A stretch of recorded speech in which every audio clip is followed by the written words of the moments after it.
യേശുവേ നന്ദി, യേശുവേ സ്തുതി. എൻ്റെ പേര് സവിത ജോസ്. ഞാൻ ചാലക്കുടിക്ക് അടുത്തുള്ള കുഴിക്കാട്ട്ശ്ശേരി സെൻറ്റ് മേരീസ് ചർച്ചിയുടെ അംഗമാണ്.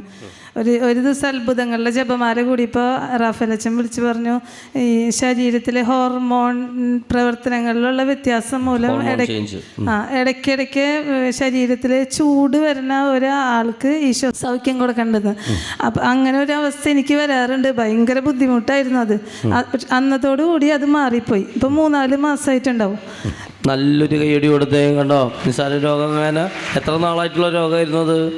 അത് കുറച്ച് നാളായി വന്നിട്ട് ഇപ്പം മാറിയിട്ട് 3-4 മാസമായി. കണ്ടോ, ഹോർമോൺ ചേഞ്ച് മൂലമുള്ള ഈ ചൂട് ഭയങ്കര ബുദ്ധിമുട്ടായിരുന്നു. കണ്ടോ.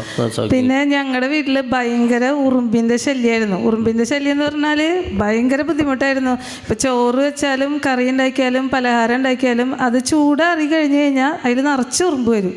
അപ്പം ഞാൻ വലിയൊരു പ്ലേറ്റിൽ വെള്ളം എടുത്തിട്ട് അതിലൊരു ചെറിയ പ്ലേറ്റ് ഇറക്കി വെച്ച് അതിൻ്റെ മുകളിലാണ് ഇതൊക്കെ എടുത്ത് വയ്ക്കുക. ഒരു ദിവസം ഞാൻ ഓൺലൈനിലായിട്ട് ഏകദിന കൺവെൻഷൻ കൂടായിരുന്നു.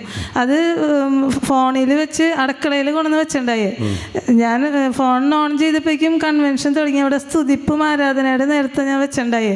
ഞാൻ ഫോൺ ഓൺ ചെയ്ത് വെച്ച് ഒരു സെക്കൻഡ് കഴിഞ്ഞിട്ടുണ്ടാവുള്ളൂ. അപ്പോഴേക്കും ബ്രദർ വിളിച്ച് പറയുണ്ടായി, ഒരു വീട്ടിൽ നിന്ന് ശക്തമായിട്ടുള്ള ഉറുമ്പ് ശല്യം എടുത്ത് മാറ്റിയിരുന്നു. ഞാൻ കുറേ നേരം കഴിഞ്ഞിട്ട് ഉച്ചതിരിഞ്ഞ് ചായ ഉണ്ടാക്കാൻ വേണ്ടി പഞ്ചസാര പാത്രം തുറന്നപ്പോൾ അതിൽ കുറേ ഉറുമ്പ് 500 ഉണ്ടാവും.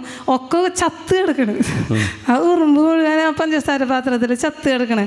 അപ്പോഴാണ് എനിക്ക് മനസ്സിലായി ഞങ്ങളുടെ വീട്ടിൽ നിന്നാണ് ഈ ഉറുമ്പ് ശല്യമൊക്കെ മാറിയത്. പിന്നെ ഞങ്ങളുടെ വീട്ടിൽ ഉറുമ്പ് വന്നിട്ടില്ല. നല്ലൊരു കൈയടി കൊടുത്തേ. അപ്പൊ എത്ര നാളായി?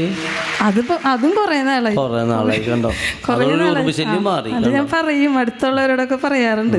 പിന്നെ വീടിന് ചുറ്റും വെഞ്ചിരിച്ച കല്ലുപ്പിട്ട് വിശ്വാസ പ്രമാണം ചൊല്ലി പ്രാർത്ഥിക്കാറുണ്ട്. അപ്പൊ ഈ ഒരു തരം വലിയ ഈ ഒച്ച് കറുത്ത കളറിൽ ഭയങ്കര വണ്ണത്തില് ആ ഒച്ച് മതിലുമ്മയും മുറ്റത്തും പിന്നെ വീടിന്റെ ഫ്രണ്ടില് ചുമരുമ്മയൊക്കെ ഇടയ്ക്ക് കാണാം. ഈ കല്ലുപ്പിട്ട് പ്രാർത്ഥിച്ചതിന് ശേഷം പിന്നെ അതിനെ കണ്ടല്ലേ, അതും പോയി. നന്ദി പറയാം. വലിയ സൗഖ്യം സാക്ഷിയാണ് കേട്ടോ.